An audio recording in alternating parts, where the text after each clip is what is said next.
नमस्कार, ज्ञान सागर में आपका स्वागत है।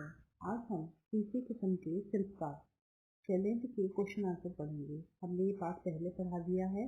आप हो सके तो वह वीडियो देखिए जिससे ये पाठ समझ में आए, फिर आपको क्वेश्चन आंसर आसानी से समझ आएंगे। पहला प्रश्न है, तीसरी किस्म फिल्म को कौन कौन से पुरस्कार से सम्मानित किया गया था?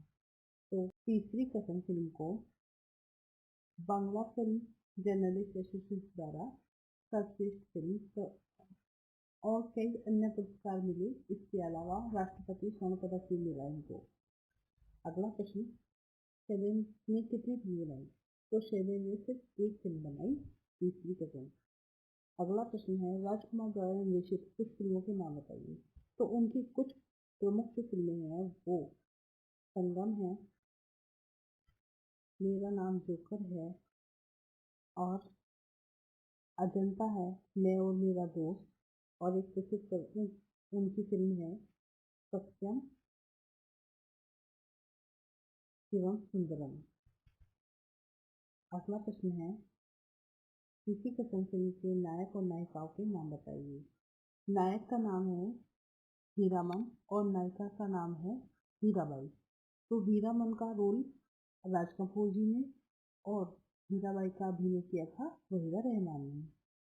अगला प्रश्न है, फिल्म किसी किस्म का निर्माण किसने किया था?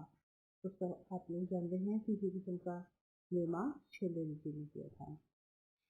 अगला प्रश्न, राजकुमार ने मेरा नाम जोकर निर्माण के समय किस बात की कल्पना नहीं की थी? उन्होंने संगम फिल्म हिट होने के बाद 4 फिल्मों की घोषणा की थी और एक फिल्म बनाने के एक भाग के लिए मेरा नाम जोकर बनाने की एक पार्ट बनाने में ही उनको 6 महीने से ज़्यादा लग गया। इसकी कल्पना उन्होंने नहीं की थी। अगला प्रश्न है, राजकुमार को किस बात पर शैलेन का चेहरा मुरझा गया? तो जब राजकुमार जी ने शैलेन से कहा कि तुम मेरा पेमेंट एडवांस दे दो, मेरा पारिश्रमिक एडवांस देना होगा आपको, ये बात सुनकर शैलेन का चेहरा मुरझा गया। अगला प्रश्न है, फिल्म समीक्षक राजकुमार को किस तरह का कलाकार मानते थे? तो वो एक ऐसे अभिनेता थे जिसे फिल्म समीक्षक बहुत उम्दा कलाकार मानते थे, जो अपने फेस इंप्रेशन से अपनी आंखों से भी अभिनय करते थे। अगले प्रश्न है, लिखित यानी थोड़े लॉन्ग। पहला प्रश्न है, तीसरी कसम फिल्म को सेल्यूलाइट पर लिखी कविता क्यों कहा जाता है? क्योंकि इसमें ना राजकुमार ने अपने जीवन का सबसे अच्छा अभिनय किया, ऐसा माना जाता है।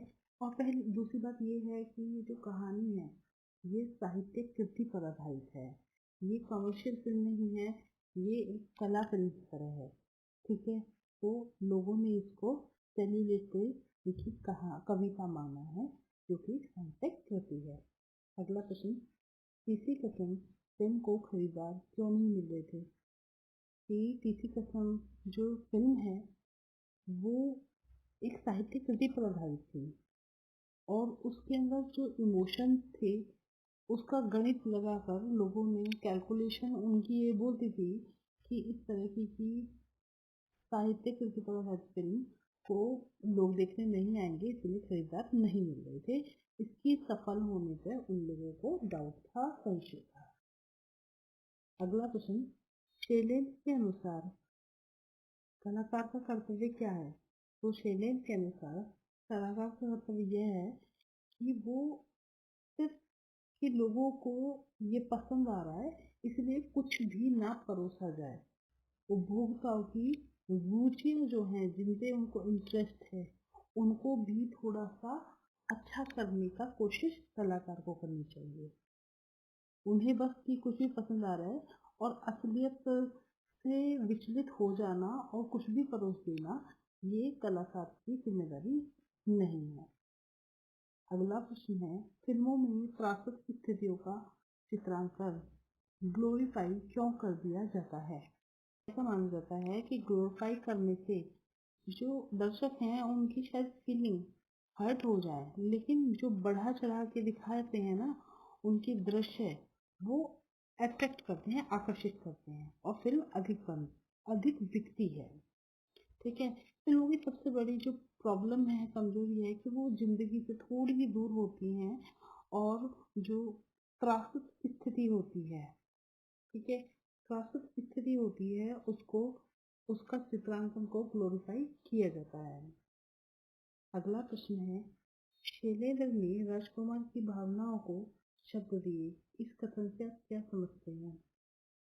तो जो राजकुमार हैं वो अत्यंत भावुक व्यक्ति थे, इमोशनल व्यक्ति थे और उनका जो पर्सनैलिटी थी वो इतनी हाई थी कि उनकी फीलिंग्स को कोई जान नहीं पाता था। इस फिल्म में भी उन्होंने ऐसा ही दिखाया कि राजकुमार का जो व्यक्तित्व है वो अपनी फीलिंग्स को छिपा लेता है और भावनाओं को कोई भी पढ़ सकता है। फीलिंग्स अगर आप फिल्म देखेंगे तो उनकी भावनाओं को अब कोई भी पढ़ सकता है, इस तरह से दिखाया गया है। अगला प्रश्न है, लेखक ने राजकुमार को एशिया का सबसे बड़ा शोमैन कहा। शोमैन से आप क्या समझते हैं?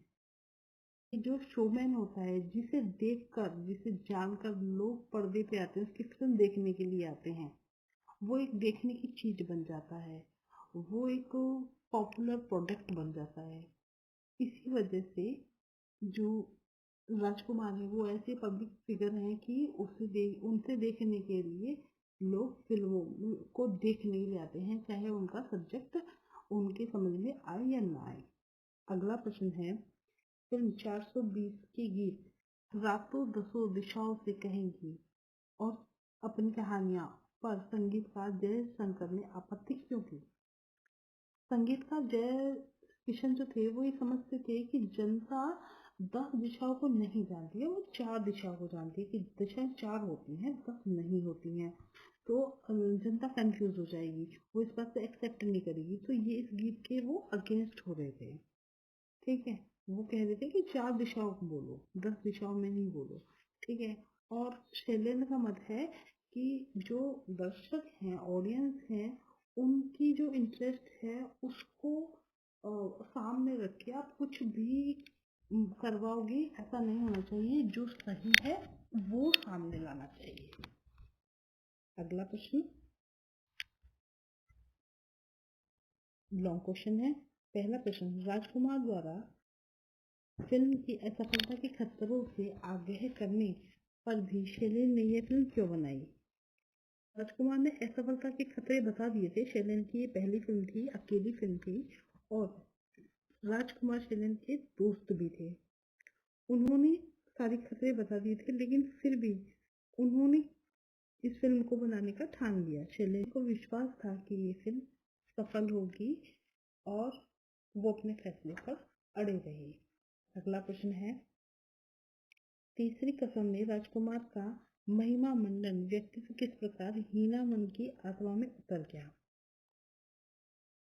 जब तीसरी कसम फिल्म आई तब तक राजकुमार का जो पर्सनैलिटी थी वो बहुत हाई हो चुकी थी, वो एशिया के शोमैन स्थापित हो गए थे, महान व्यक्ति माने जाते थे, ठीक है। अब उन्हें क्या बना दिया, जो देसी व्यक्ति बना दिया गया था, गाड़ीवान बना दिया था, जो घोड़ा गाड़ी और बैलगाड़ी उसमें वो जोड़ते हैं, बैलगाड़ी वाला बना दिया था। तो उन्हें अपना अभिनय करने में उन्होंने पूरी ताकत लगा दी थी, ठीक है। दूसरी बात ये है कि फिल्म में राजकुमार कहीं नहीं दिखाई दे रहे, वहाँ हर जगह हीरामन दिख रहा है। उन्होंने हीरामन में अपने अंदर हीरामन को इस तरह से ढाल दिया था कि हीरामन ही है ये व्यक्ति और ये कोई अभिनय नहीं कर रहा, ये राजकुमार नहीं है, वो पूरी तरह हीरामन के रूप में ढल गए थे। इसलिए बोला गया है कि हीरामन की आत्मा को अपने अंदर उतार लिया था। अगला प्रश्न, लेखक ने ऐसा क्यों कहा कि तीसरी कसम ने साहित्य रचना के साथ 100% न्याय किया? जैसा मैंने पहले आंसर में भी बताया कि उन्होंने ये जो फिल्म है बेसिकली कर्णेश्वर नाथ रेणु जी की लिखी हुई एक साहित्यिक रचना है, उसके ऊपर फिल्म बनी थी जिसे शैलेंद्र जी ने बनाया था, ठीक है। तो उसको पूरी तरह से फिल्म में उतारा गया था और उसके अपने तरीके से ग्लोरीफाई करके उसकी मौलिकता को छुपा देते हैं। बड़े बड़े साहित्यकार ऐसा करते हैं। जिससे अगला प्रश्न, लेखक ने ऐसा क्यों लिखा है कि तीसरी कसम ने साहित्य रचना के साथ 100% न्याय किया है।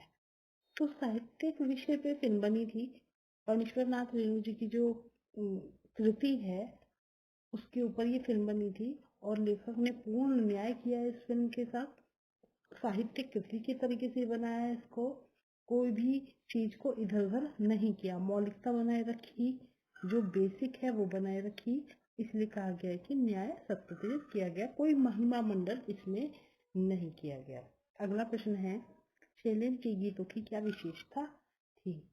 तो शैलेंद्र ने बहुत सुंदर गीत इस फिल्म में दिए, वो लोगों की जुबान पे चढ़ गए और लोगों ने गुनगुनाते थे। फिल्म चलने से पहले ही वो गीत लोगों की जुबान पर आ गए थे। उसके अंदर करुणा थी, माधुर्य था और जीवन जूझने की प्रेरणा भी वो गीत देते थे। अगला प्रश्न, फिल्म निर्माता के रूप में शैलेंद्र की विशेषताओं पर प्रकाश डालिए। तो वो एक कुशल गीतकार हैं, क्योंकि वो तो फिल्म निर्माता थे ही नहीं ना, वो तो कवि थे और गीतकार थे। तो बेसिकली सबसे बड़ा गुण उनका ये है कि वो एक कुशल गीतकार हैं और यथार्थ चित्रण का उन्होंने प्रयास किया है। बिल्कुल सटीक तरीके से उन्होंने साहित्यिक कृति पर फिल्म बनाई है, कोई भी कमर्शियल तरीके से या ग्लोरीफाई करने के लिए कुछ भी महिमा मंडल नहीं किया। अगला प्रश्न, शैलेंद्र के निजी जीवन की छाप इस फिल्म में झलकती है कैसे? तो शैलेंद्र कवि थे, गीतकार कहलाए वो, और चकाचौंध उन्हें कभी आकर्षित नहीं करती थी। लोगों ने उनसे कहा कि ये फिल्म नहीं चलेगी, लेकिन फिर भी वो दृढ़ रहे कि मैं ये फिल्म बनाऊंगा और फिल्म सफल भी हुई। उन्होंने किसी तरह से कोई महिमा मंडल किसी बात का नहीं किया और राजकुमार के स्टारडम का कोई फायदा नहीं उठाया। उन्होंने एक कलाकार के रूप में राजकुमार को देखा और उनसे कार्य कराया, उनसे अभिनय कराया। शैलेंद्र एक भावुक कवि थे, उनकी जिंदगी में जो बात थी उनके गीतों में और फिल्मों में भी वो स्पष्ट दिखती है। अगला प्रश्न और अंतिम, लेखक की इस कथन से कि तीसरी कसम फिल्म कोई सच्चा कवि हृदय ही बना सकता था, आप कहाँ तक सहमत हैं? हम पूरी तरह सहमत हैं। इसे वैसे आप अपने शब्दों में भी लिख सकते हैं, लेकिन आप ऐसे लिख सकते हैं कि ये एक साहित्यिक रचना थी और हम पूरी तरह सहमत हैं कि एक सच्चे हृदय ने ही ये फिल्म बनाई है। और वो कौन है? शैलेंद्र हैं। उन्होंने फणीश्वर नाथ रेणु जो साहित्यकार हैं उनकी कृति पे ये फिल्म बनाई है और मौलिकता को भी साथ रखा है, उसकी मौलिकता समाप्त नहीं की है, फिल्मी रंग नहीं चढ़ाया है। शैलेंद्र जो है वो कलात्मकता को कभी कहीं भी कम नहीं करते हैं, मौलिकता बनाए रखते हैं, कलात्मकता बनाए रखते हैं। तीसरी कसम कोई सच्चा कवि हृदय ही बना सकता है। आशा है आपको प्रश्न उत्तर समझ आए होंगे। वीडियो अच्छी लगी हो तो लाइक कीजिए, कमेंट कीजिए और चैनल को सब्सक्राइब कीजिए। आज के लिए इतना ही। बने रहिए ज्ञान सागर में। धन्यवाद।